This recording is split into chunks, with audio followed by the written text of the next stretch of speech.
Good morning, everyone. Treasure Troller here, and we're going to do a vlog that's kind of taking us back to the beginning of Treasure Troller.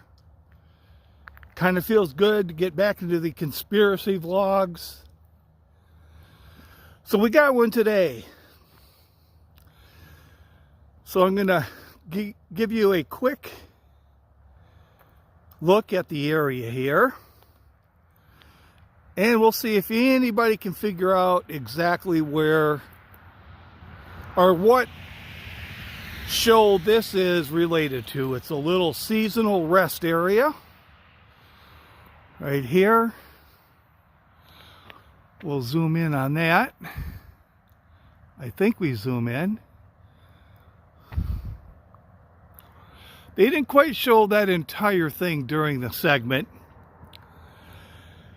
But if you are not familiar with this site, we can kind of come up to where the interview took place.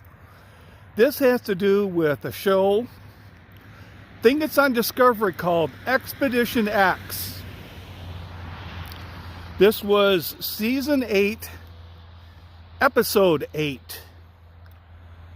And this was about the Mandog. Now, every time I say that, I want to say mad. So if I do it,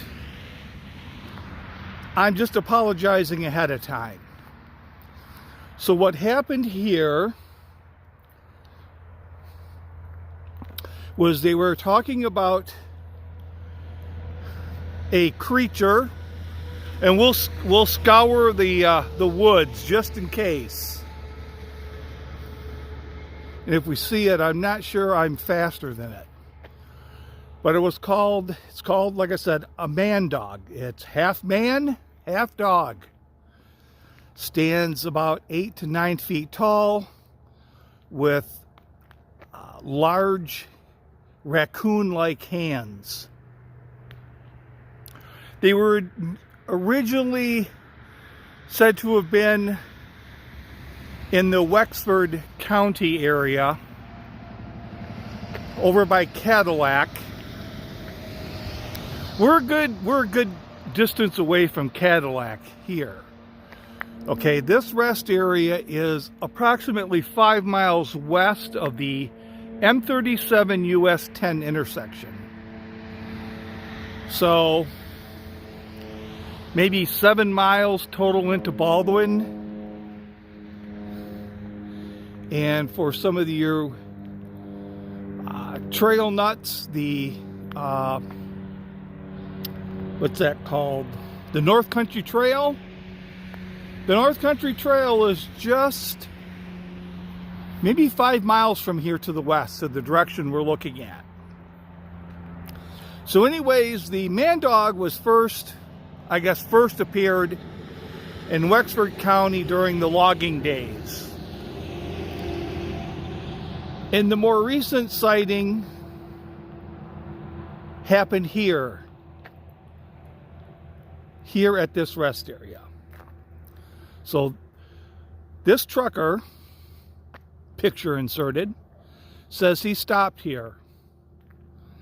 So right over here, this area right in here, and this is almost where they shot the video because of the handicap. So they were kind of shooting it towards this direction. If you watch on Expedition X. So the truckers stop out here. We'll get you a better area. So they stop here, and then of course there's the parking over here. The truckers are on this side. Well, anyways, it was in the early morning hours that he stopped to check, I believe, an air brake leak. And he said that the atmosphere kind of changed. Made him feel a bit eerie. Now, I know to some people that sounds kind of weird, but I can tell you, if you're a hunter, especially bow hunting, you can get a little bit freaked out, and I don't care if you're hunting in your backyard. Hunting in the national forest would kind of freak you out. So I can understand at 3 o'clock in the morning, there is nobody on this road. There is nothing. Very sparse traffic. So I can understand the eerie feeling being here. It's kind of remote rest area. Feeling a little bit eerie at 3 in the morning. And he said he got back in his truck and the Mandog appeared on his passenger side, and he had his passenger side window down because the Mandog was reaching into his cab. Well, what the Mandog didn't realize was this dude was part Dirty Harry. He pulls out like a .357 Magnum, the most powerful handgun in the world, blow your head clean off. Shot him. 2 shots. He said he was going 20 miles an hour when he shot the Mandog.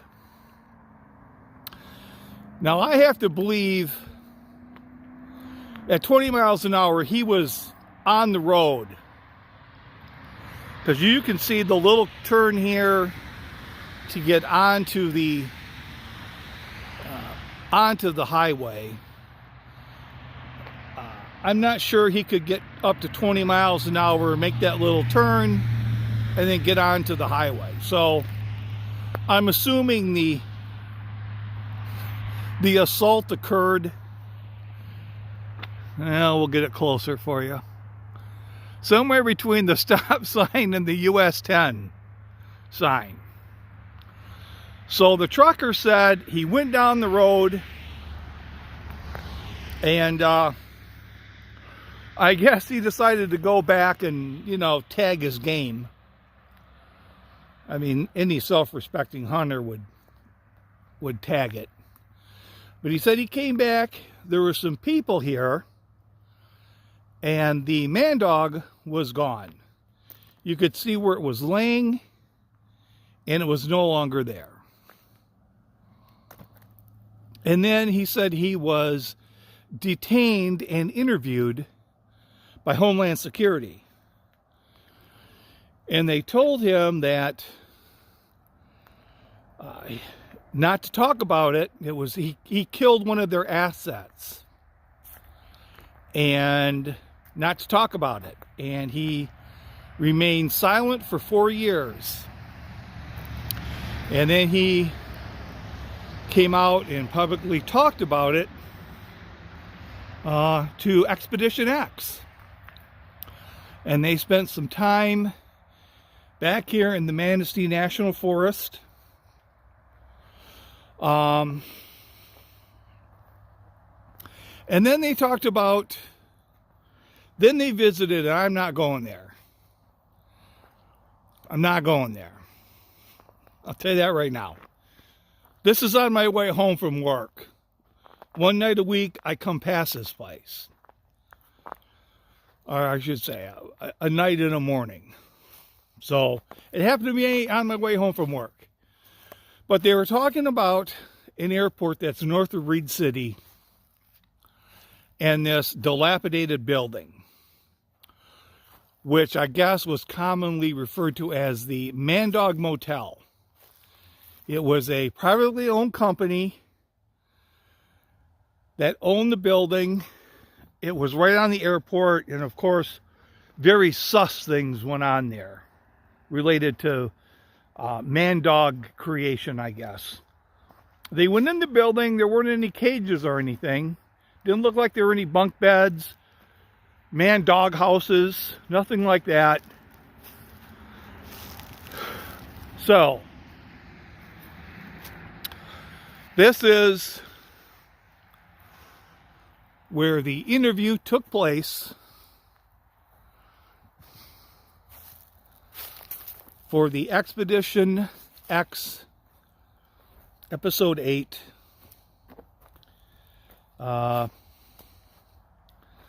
Season 8, Episode 8, the Mandog, right out here.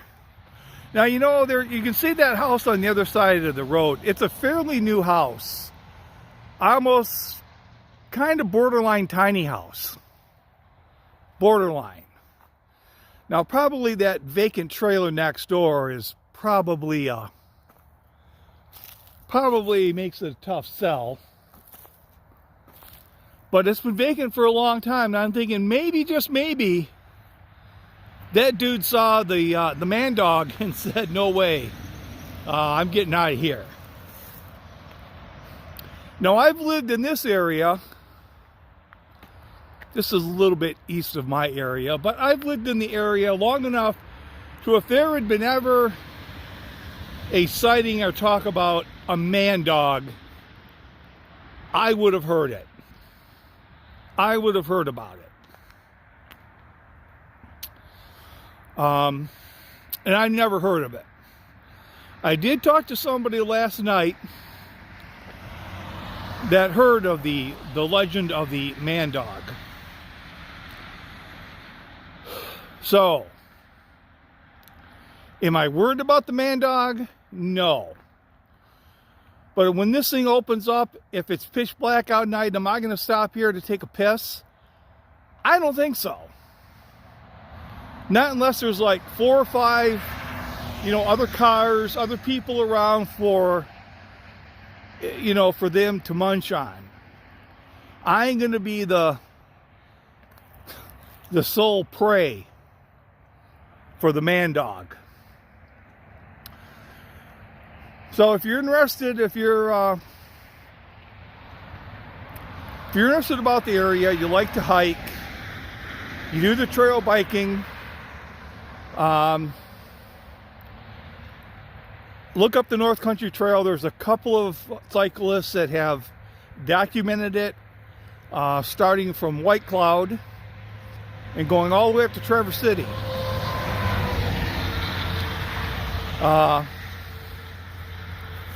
Haven't done it, but next spring I intend to.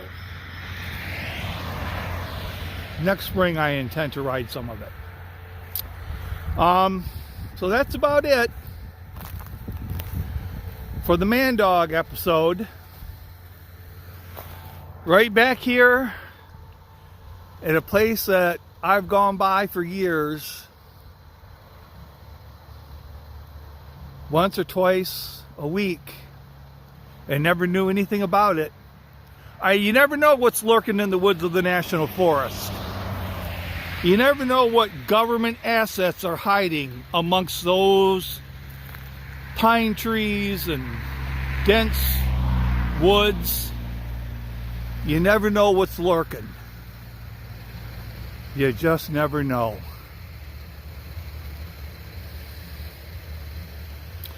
So with that, this is Treasure Troller saying aloha and good day.